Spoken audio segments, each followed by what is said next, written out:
So we gather not just to admire legacy, but to inherit a responsibility.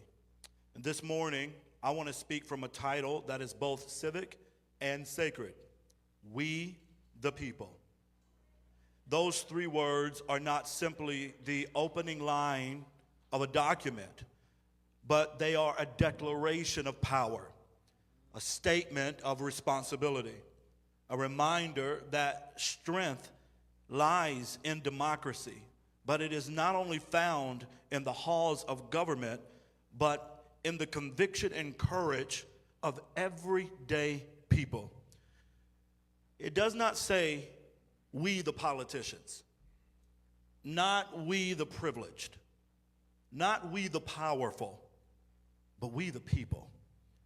And I come this morning to remind us the power for change has always been in the hands of we the people.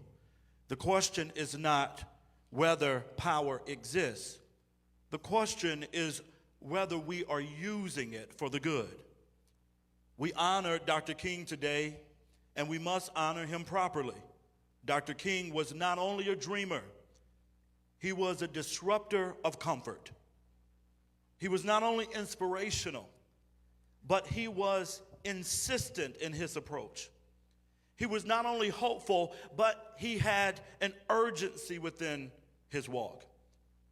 From a Birmingham jail cell, he warned this nation, injustice anywhere is a threat to justice everywhere.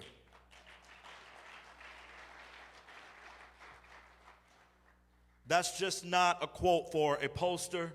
That is a warning for a people. And he declared, this is not the time for apathy or complacency. This is a time for vigorous and positive action. Dr. King understood that every generation must learn anew. Time does not heal injustice by itself. People heal injustice when they decide to move. Let's tell the truth in New Hope Baptist Church this morning. When We the People was written, the promise of America was penned, but it was not equally applied. When those words were signed, people of color were not included in the full protection of the law. But we were included in the labor of this nation. We built, we bled, we sacrificed, we served, and we endured. So when we say, we the people, we are not borrowing language. We are reclaiming responsibility. Because democracy has never lived only in our Capitol buildings. Democracy lived in our church basements. It lived at our kitchen tables. It lived and lives in our classrooms. It lives in our community meetings and voting lines filled with everyday people who decide enough is enough.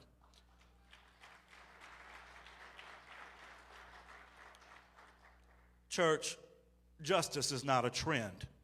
Equality is not a suggestion. Dignity is not optional. These are God's expectations for a righteous society.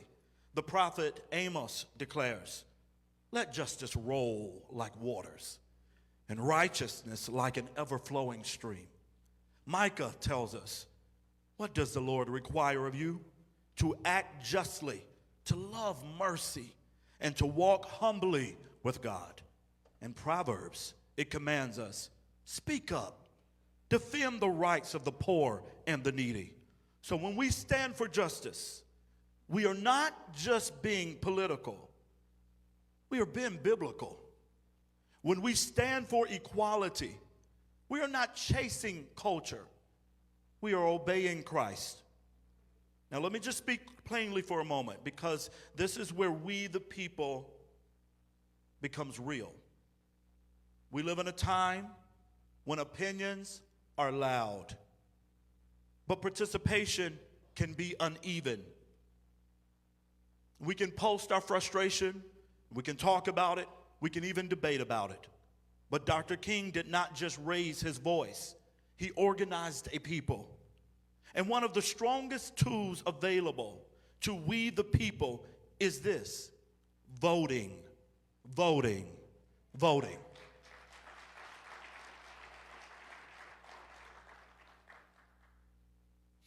Voting is not only a tool, but it is a powerful tool.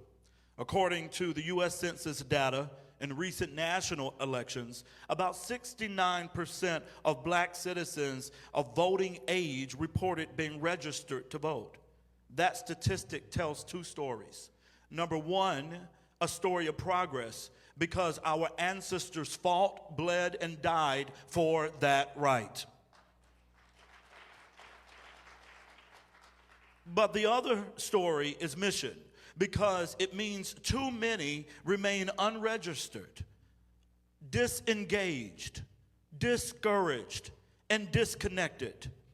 And discouragement is exactly what injustice depends on. Because if you can convince people that their voice does not matter, you will keep systems the same. But Dr. King reminds us, freedom is never voluntarily given by the oppressor. It must be demanded by the oppressed.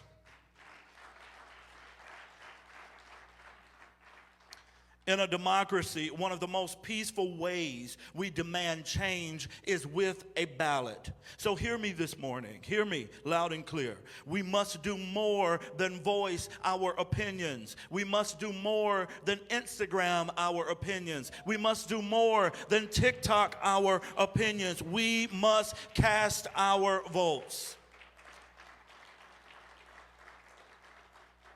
And family, if you'll allow me for just a moment before I take my seat and before I charge you to transform this world, I need to share a testimony that explains why this message is not just theoretical to me this morning. I am not speaking to you this morning as someone who has always had it together. I was a troubled child. I had been abandoned by both parents. I carried that pain, and I did not even have the words to explain it. I was angry. I was unstable. And I was acting out because as a child, when you feel unseen, they often do everything they can to be noticed. And I had been expelled out of every school in my city. And if I were being honest, my path was not pointing toward success. It was pointing toward tragedy. I was headed down a dark road, and I was on a place to become what people love to call another statistic. But God didn't let that be the end of my story.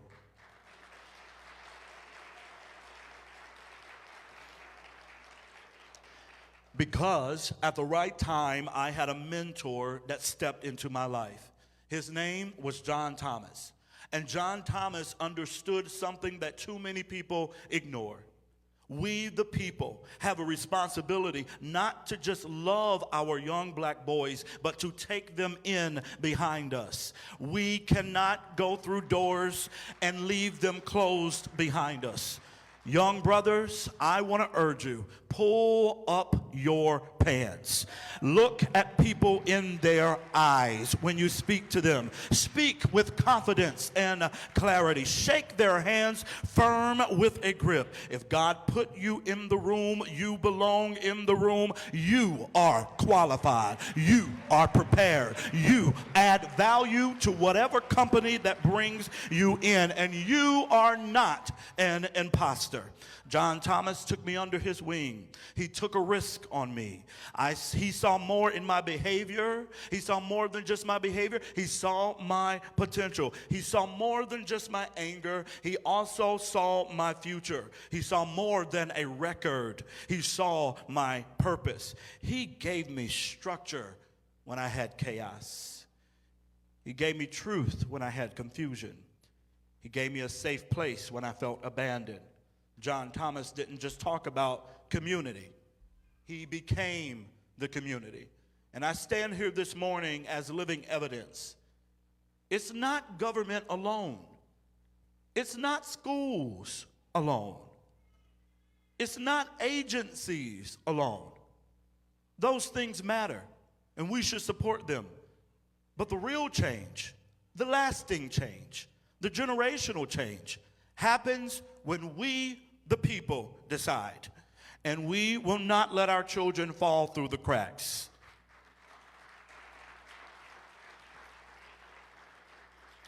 Because it is possible, Danbury, to pass policies and still lose a generation. We can build programs while still at the same time burying potential. But when a mentor shows up, when a church shows up, when a community shows up, a life gets redeemed. A life gets redeemed. And I don't think it was by chance that this original date was postponed. Because for many of us, people of color, we are living a postponed life. The playing fields are not even. We don't often get the same opportunities, and many times by the time we get the information, those of privilege have already taken up the most of it. But that is not an excuse for you to stay seated. We must show up because we are still a part of we the people. We must include ourselves. Insert yourself into it. We the people. Say it after me. We the people. We the people. That means in order to move this nation forward, in order to move this city forward, you may have to work with people who do not vote like you, who do not come from the same cultural backgrounds as you. But when we, the people, work together as the people, we will get to common ground together. Somebody make me feel at home and say amen. Amen. And that's why I want to speak directly to our youth in our closing and our young adults. If you want to honor Dr. King with more than applause, here is a practical step. Get involved. Get involved. Get involved with your local NAACP. Join, attend meetings, volunteer, learn advocacy, understand policy, support voter education, be part of real solutions. Because what Dr. King built was not a moment, but it was a movement. And movements need young leaders who will pray and organize, who will worship and work, who will dream and build. So as we honor Dr. King this morning, here is our commitment. First, stay awake. Refuse apathy. Refuse disinterest. Refuse silence. Second, get equipped. Register to vote. Check your registration. Learn the issues. Bring somebody with you. Third, show up. Show up at the polls, at community meetings, in rooms where decisions are being made. Because if we are absent, someone else will decide for us. Speak your power. Dr. King is gone, but the call remains. His dream was never meant to be admired alone. It was meant to be continued. So let it be said of us, we did not just remember Dr. King. We did not just quote Dr. King. We honored him with action. We, the people, will not be silent. We, the people, will not be complacent. We, the people, will pray and we will act. We, the people, will speak and we will vote. We, the people, will pursue justice, equality, and dignity for all people. We, the people. God bless you, and thank you for having me this morning.